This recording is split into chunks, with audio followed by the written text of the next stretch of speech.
Welcome back students.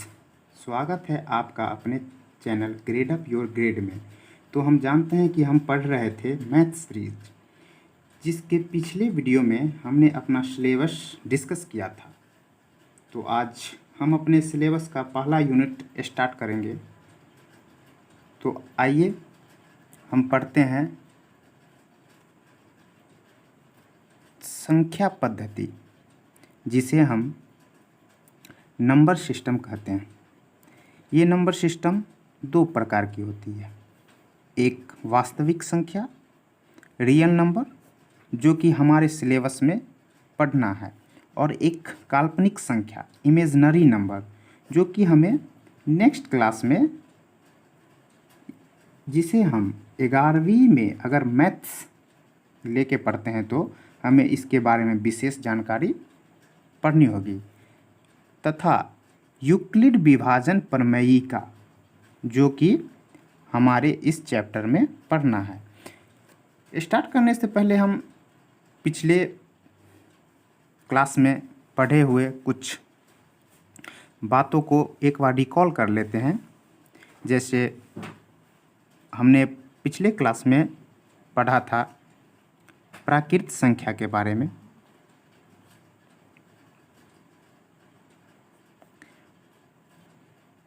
जो संख्या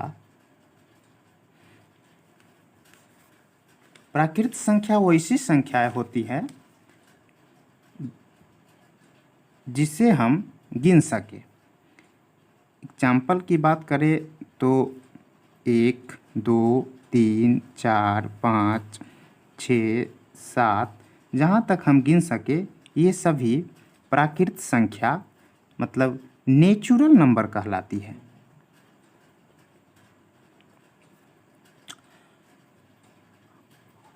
और आगे बात करते हैं इसमें एक पूर्ण संख्या, जो कि इसे भी हमने पिछले क्लास में अपने 9th क्लास में डिस्कस कर चुके हैं। पूर्ण संख्या वैसी संख्या कहलाती है जिसमें प्राकृत संख्या 1, 2, 3, 4, 5, 6, 7, 8 जहाँ तक हम गिन सके, उसमें अगर शून्य से गिने तो ये पूर्ण संख्या होल नंबर कहलाएगी। इसके बाद देखते हैं पूर्णांक संख्या।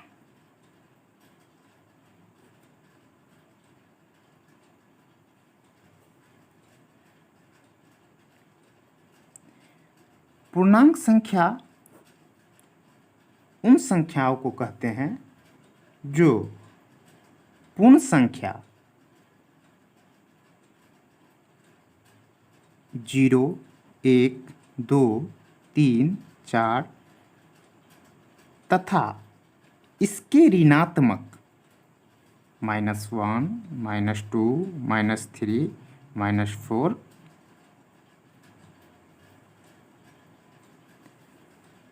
पूर्णांक संख्या वो ऐसी संख्या होती है जिसमें पूर्ण संख्या तथा इसके ऋणात्मक मान को मिला दिया जाए तो वो संख्याएं पूर्ण संख्याएं कहलाएंगी,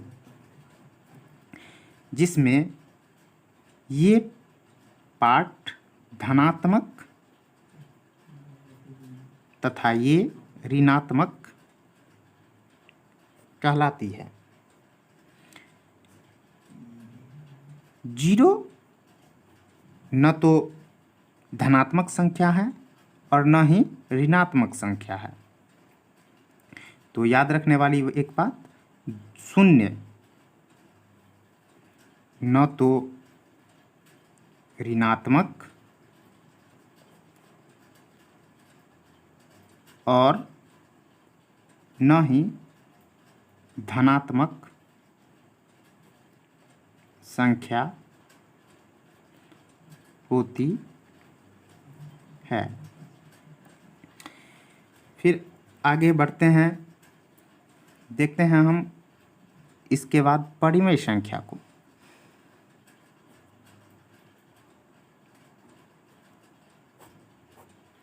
जिसे हम रेशनल नंबर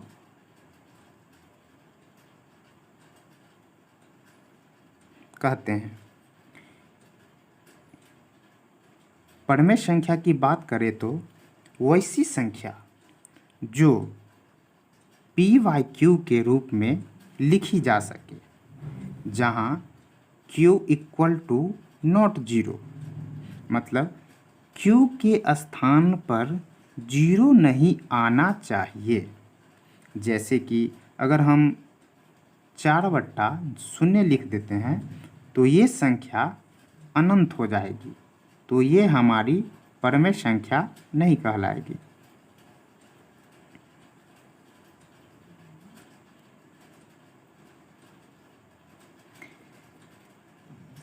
इसके एग्जाम्पल की बात की जाए तो हम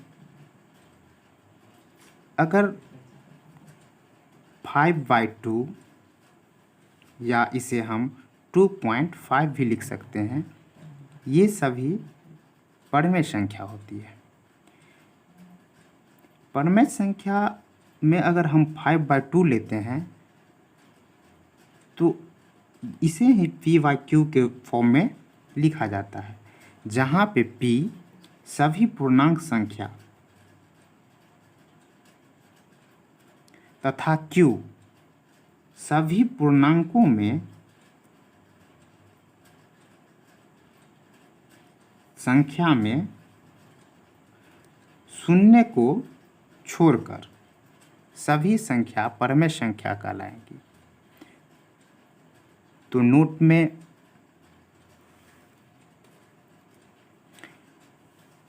नोट में हम ये भी लिख लें कि सभी पूर्णांक संख्या परिमेय संख्या होते हैं, जो कि इन सभी के बारे में हमने पिछले क्लास में पढ़ा था। प्राकृत संख्या, गिनती की संख्या को प्राकृत संख्या कहते हैं। पूर्ण संख्या, प्राकृत संख्या में अगर हम शून्य को मिला दें तो वो पूर्ण संख्या हो जाएंगी। और पूर्णांक संख्या, पूर्ण संख्या में हम अगर ऋणात्मक संख्या भी ले ले तो वो पूर्णांक संख्या हो जाएगी। परमेय संख्या वैसी संख्या जिसे हम पी वाई क्यू के फॉर्म में लिख सके। इसके बाद एक अपरिमेय संख्या,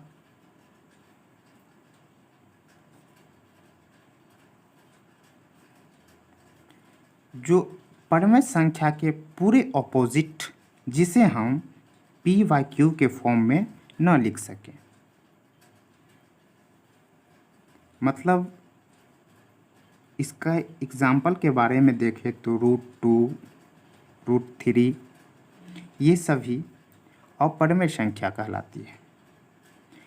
जैसे कि परमेय संख्या में हम 2.5 को परमेय संख्या ले रहे थे, तो अगर इसमें 2.5, 2, 9, 5, 7 अगर ये बढ़ते रहे तो ये अपरिमेय संख्या हो जाएगी। अगर इसी में हम 2.5 ही रखें या 2.55 ही रखें तो ये इस तरह पी वाई क्यू के फॉर्म में लिखा जा सकता है, जो कि परिमेय संख्या हो जाएगी। इन सभी के समूह को ही हम वास्तविक संख्या, रियल नंबर कहते हैं। इन सभी के समूह प्राकृत संख्या, पूर्ण संख्या, पूर्णांक संख्या, परमेय संख्या और परमेय संख्या के ही समूह को हम वास्तविक संख्या कहते हैं। तो ये सभी बातें लगभग पिछले क्लास की थी, जो कि हमने एक बार रिकॉल कर लिया। तो आइए इस चैप्टर के अगले पार्ट यूक्लिड विभाजन प्रमेयिका के बारे में पढ़ते हैं।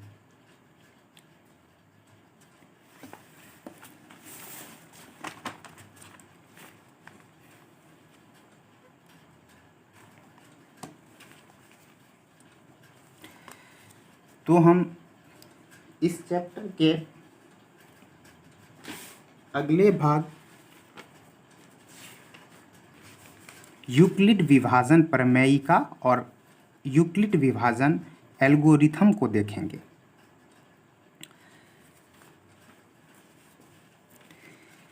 यूक्लिड विभाजन प्रमेयिका के बारे में जानने से पहले सबसे पहले हम कुछ बातों को जान लें। तो हम आगे चलते हैं, देखते हैं यूक्लिड विभाजन प्रमेयिका। इसको पढ़ने से पहले हम कुछ एग्जाम्पल देख लेते हैं जो कि हमें यूक्लिड विभाजन प्रमेयिका को समझने में आसानी प्रदान करेगी। अगर हमें बोला जाए कि 27 को अगर 6 से विभाजित करने के लिए, तो हम सीधा सीधा 6 चौक 24 और शेष 3 लिखेंगे। अगर 30 को बोला जाए 7 से विभाजित करने के लिए, तो 7 चौक 28 और शेषफल 2। इसे शेषफल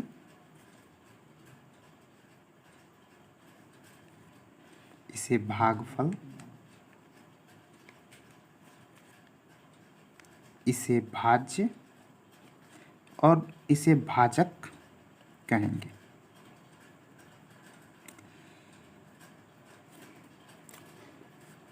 जहाँ हम भाजक बराबर भाज्य बराबर भाजक गुने भागफल प्लस शेष पढ़ते हैं। यूक्लिड विभाजन प्रमेयिका भी कुछ इसी तरह से डिफाइन की गई है, जहाँ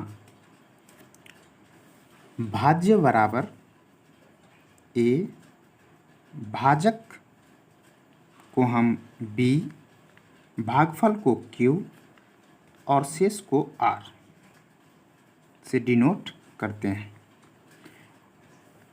तो यही a बराबर बी क्यू प्लस r हमें प्राप्त होती है, जहाँ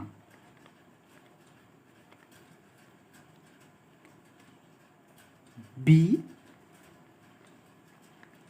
बड़ा है r से और r बड़ा और बराबर है 0 से। इसे ही हम आसान भाषा में r छोटा है b से तथा r बड़ा और बराबर है 0 से लिखते हैं। तो यहाँ पे यही a बराबर बी क्यू प्लस r, जहाँ r बराबर और r बड़ा और बराबर 0 से और b बड़ा r से होता है। तो यूक्लिड विभाजन प्रमेयिका की परिभाषा देखें तो हम जानते हैं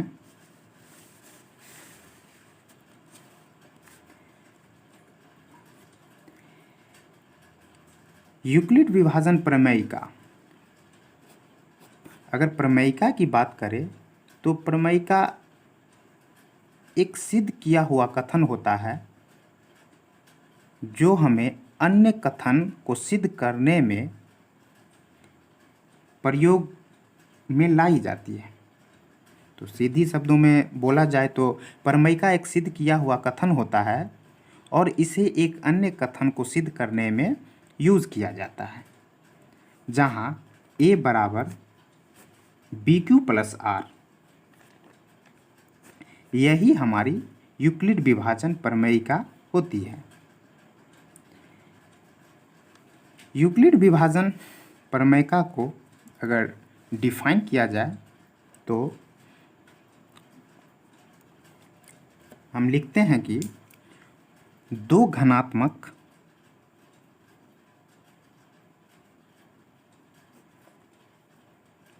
पूर्णांक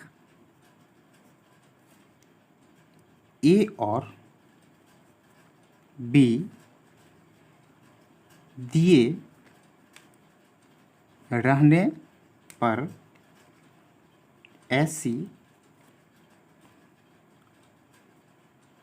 अद्वितीय मतलब यूनिक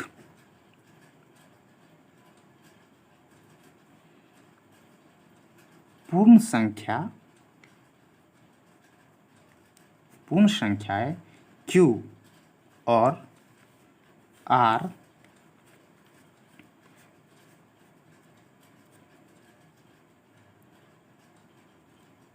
विद्यमान हैं कि A बराबर BQ प्लस R, जहाँ 0 R से छोटी या बराबर तथा R B से छोटा होता है। इसे ही हम यूक्लिड विभाजन प्रमेयिका कहते हैं।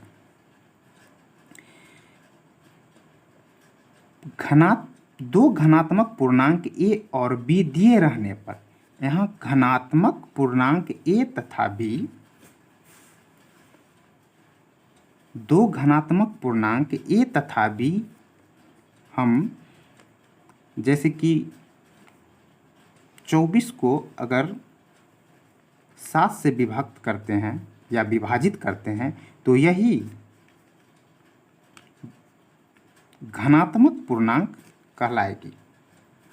जैसे अगर हमें 24 को 7 से विभाजित करना है तो 7 या 21, शेषफल 3, तो ये 24 तथा 7 घनात्मक पूर्णांक। पूर्ण संख्या जैसे कि हम